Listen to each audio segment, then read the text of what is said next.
Put God first. Put God first in everything you do.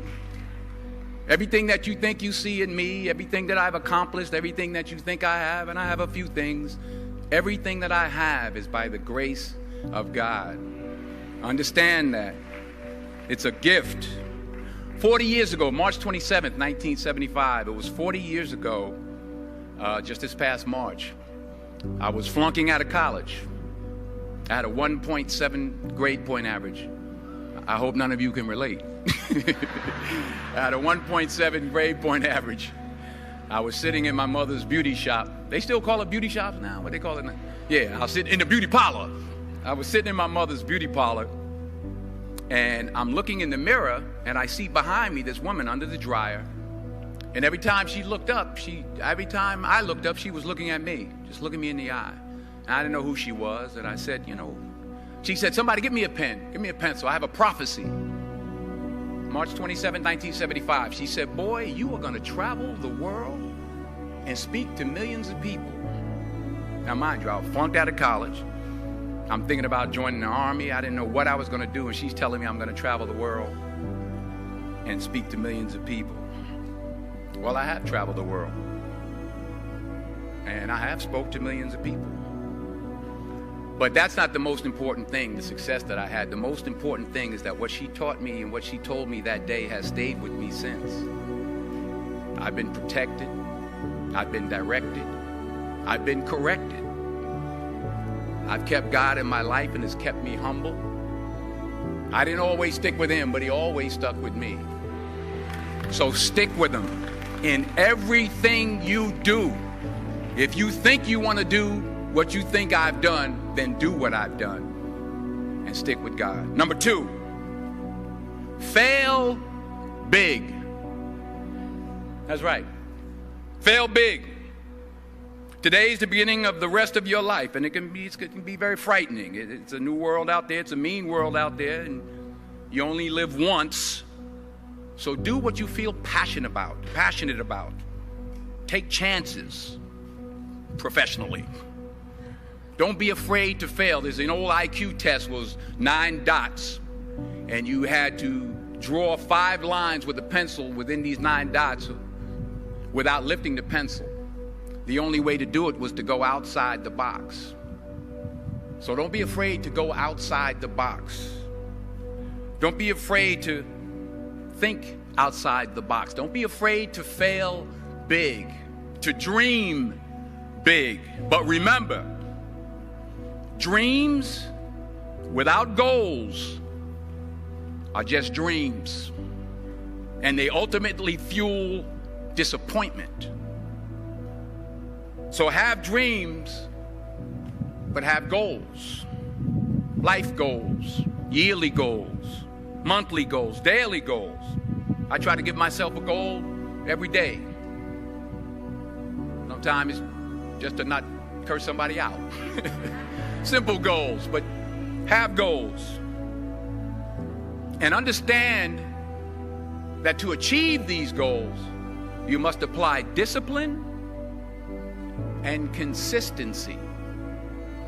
In order to achieve your goals, you must apply discipline, which you have already done, and consistency every day, not just on Tuesday and miss a few days. You have to work at it every day. You have to plan every day. You've heard the saying, we don't plan to fail, we fail to plan. Hard work works. Working really hard is what successful people do. And in this text, tweet, twerk world that you've grown up in, remember, just because you're doing a lot more doesn't mean you're getting a lot more done. Remember that. Just because you're doing a lot more doesn't mean you're getting a lot more done. Don't confuse movement with progress. My mother told me, she said, yeah, because you can run in place all the time and never get anywhere. So continue to strive, continue to have goals, continue to progress. Number 3, you'll never see a U-Haul behind a hearse. I'll say it again. You'll never see a U-Haul behind a hearse. I don't care how much money you make, you can't take it with you.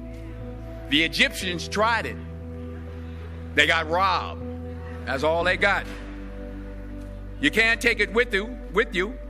And it's not how much you have. It's what you do with what you have. We all have different talents. Some of you will be doctors, some lawyers, some scientists, some educators, some nurses, some teachers. Yeah, okay. Some preachers. The most selfish thing you can do in this world is help someone else. Why is it selfish? Because the gratification, the goodness that comes to you, the good feeling that I get from helping others, nothing's better than that. Well, one or two things, but nothing's better than that. Not jewelry, not big house I have, not the cars, but it's the joy. That's where the joy is, in helping others. That's where the success is, in helping others. Finally,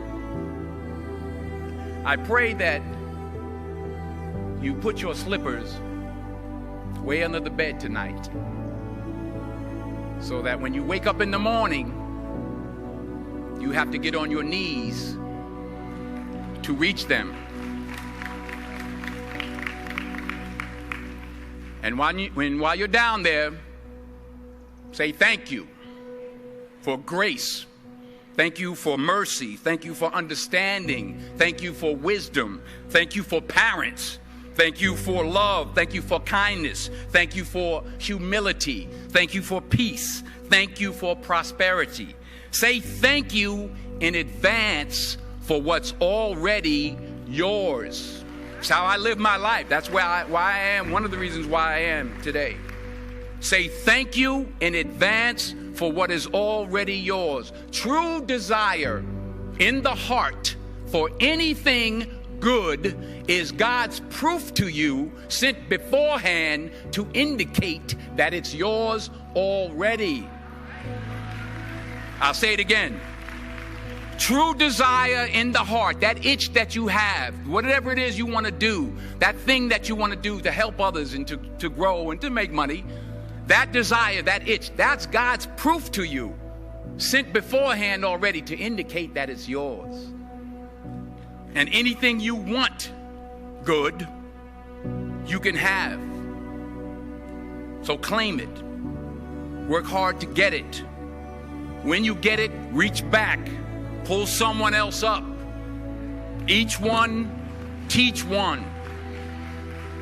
Don't just aspire to make a living. Aspire to make a difference.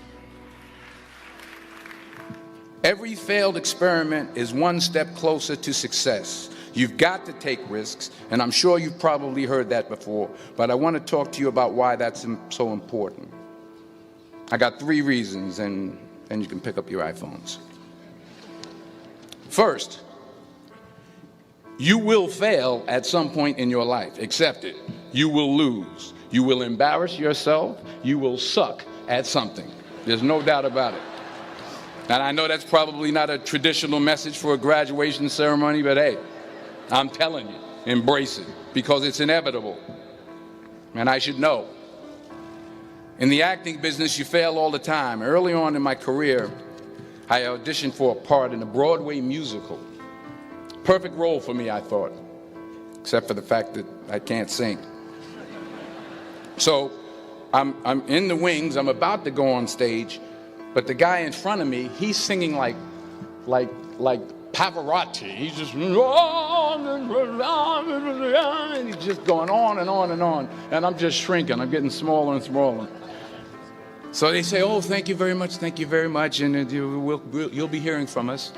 So I come out with my little sheet music, and it was Just My Imagination by the Temptations. That's what I came up with. So I hand it to the accompanist, and she looks at it and looks at me and looks out at the director and was like, all right. So I start, I'm going to sing. I'm like, it's just my imagination once again, and then coming away with me. And I'm not saying anything, so I'm thinking I'm getting better. So I start getting into it. It was just my imagination. Running. This, thank you very much, Mr. Washington. Thank you. So I assumed I didn't get the job. But the next part of the audition, he called me back. The next part of the audition is the acting part of the audition. So I'm like, hey, okay, maybe I can't sing, but I know I can act. So they pair me with this guy, and again, I didn't know about musical theater. And musical theater is big, so they can reach everyone all the way in the back of the stadium. And I'm more from a realistic, naturalistic kind of acting where you actually talk to the person next to you. So I don't know what my line was. My line was, well, hand me the cup. And his line was, well, I will hand you the cup, my dear. The cup will be there to be handed to you. I said, oh, okay. Well, should I give you the cup back? Oh, yes, you should give it back to me because you know that is my cup and it should be given back to me. I didn't get the job. But here's the thing. I didn't quit. I didn't fall back. I walked out of there to prepare for the next audition, and the next audition, and the next audition. I prayed. I prayed, and I prayed. But I continued to fail, and fail, and fail. But it didn't matter, because you know what? There's an old saying, you hang around the barbershop long enough, sooner or later you're going to get a haircut. So you will catch a break, and I did catch a break. Last year, I did a play called Fences on Broadway. Someone talked about it. Won the Tony Award. And I didn't have to sing, by the way. But here's the kicker. It was at the Court Theater. It was at the same theater that I failed that first audition 30 years prior. The point is, and I'll pick up the pace, the point is every graduate here today has the training and the talent to succeed. But do you have the guts to fail? Here's my second point about failure. If you don't fail, you're not even trying. I'll say it again. If you don't fail, you're not even trying. My wife told me this great expression. To get something you never had, you have to do something you never did. Les Brown's a motivational speaker. He made an analogy about this. He says, imagine you're on your deathbed, and standing around your deathbed are the ghosts representing your unfulfilled potential. The ghost of the ideas you never acted on. The ghost of the talents you didn't use. And they're standing around your bed, angry, disappointed, and upset. They say, we came to you because you could have brought us to life, they say. And now we have to go to the grave together. So I ask you today, how many ghosts are going to be around your bed when your time comes?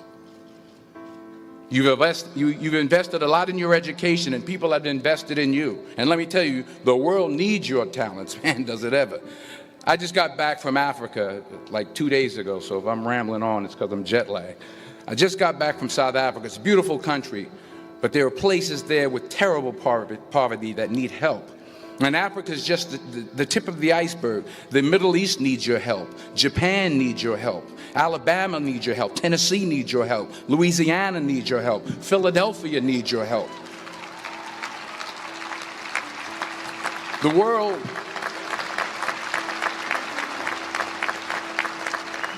world needs a lot, and we need it from you. We really do. We need it from you young people. I mean, I'm not speaking for the rest of us up here, but I know I'm getting a little grayer.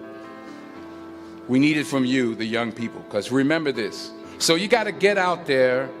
You got to give it everything you got, whether it's your time, your talent, your prayers, or your treasures. Because remember this, you will never see a U-Haul behind a hearse.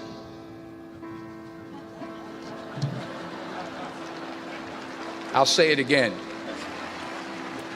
You will never see a U-Haul behind a hearse.